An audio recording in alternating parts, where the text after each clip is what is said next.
అమ్మమ్మ వచ్చింది. కథలోకి వెళ్ళిపోదామా? మంచి కథ ఈరోజు మనం చెప్పుకుందాము. వివేకం ఈ కథ పేరు. తప్పకుండా వినండి, మీ ఫ్రెండ్స్ అందరికీ కూడా వినిపించండి. ఓకేనా? కథలోకి వెళ్ళిపోదాం. అనగనగనగనగనగా ఒక అడవి ఉంది. ఆ అడవిలో ఒక రోజు ఒక చీమ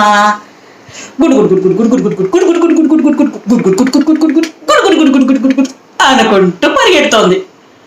కొంతసేపటికి దానికి ఒక ఎలుక ఎదురొచ్చింది. చీమా చీమా, ఎందుకంత వేగంగా పరిగెడుతున్నావు అని అడిగింది చీమని. అక్కడ ఒక పెద్ద జంతువు ఉంది. అది నాకంటే చాలా పెద్దది.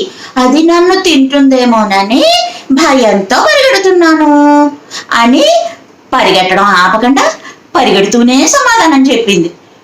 ఇది విన్న ఎలుక, అమ్మో అంత పెద్దదా, అయితే నన్ను కూడా తినేస్తుందేమో అని చెప్పి చీమతో పాటు ఎలుక కూడా పరిగెట్టడం మొదలుపెట్టింది. ఈ రెండు ఇలా పరిగెడతా ఉంటే కొంత దూరంలో వెళ్ళేటప్పటికి ఒక కుందేలు కనిపించింది వాటికి.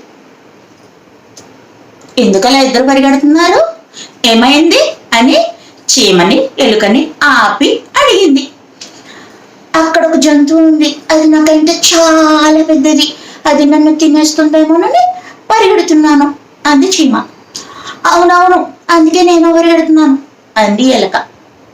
అమ్మో, అయితే అది నన్ను కూడా తినేస్తుందేమో, ఎందుకైనా మంచిది జాగ్రత్త పడడం అని చెప్పేసి వీళ్ళిద్దరితో పాటు కుందేలు కూడా పరిగెట్టడం మొదలుపెట్టింది.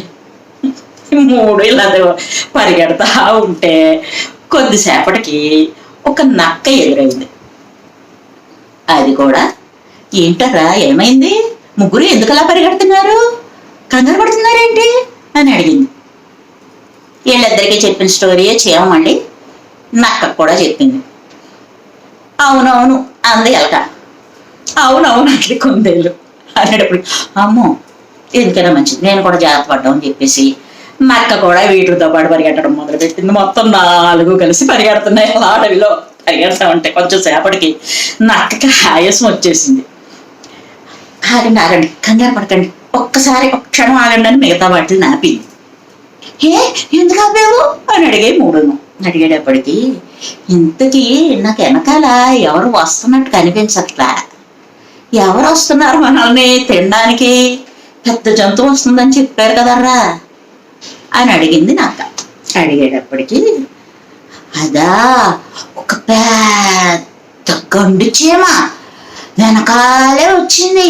అది నన్ను ఎక్కడ కరిచి తినేస్తుందో నేను భయపడి నేను పరిగెట్టాను అంది చీమ. అంతే. ఎలక, కుందేలు, నక్క కోపంగా గండు చీమ మమ్మల్ని తింటదా అని అడిగేది. అనవసరంగా మమ్మల్ని ఎందుకు భయపెట్టావు అని అడిగేటప్పటికి, అది నన్ను తింటుందేమో అని చెప్పాను కానీ మిమ్మల్ని తింటుందేమో అనలేదు కదా నేను. మీరు నాకు సపోర్టింగ్ గా పరిగెడుతున్నారు అనుకున్నాను అంతే. నా భయం నాది, సరిగ్గా వినకపోవడం మీదే తప్పు అంది చీమ. అంతే, నిజమే కదా. చీమ మనల్ని ఏమీ భయపెట్టలేదు, అది భయపడింది. దాని భయాన్ని చూసి మనం భయపడ్డాం, అంతేగాని చీమ తప్పు ఇందులో ఏమీ లేదు అని తవదించుకొని నక్క, కుందేలు, ఎలక ఎవరిదారినది వెనక్కి వెళ్ళిపోయాయి.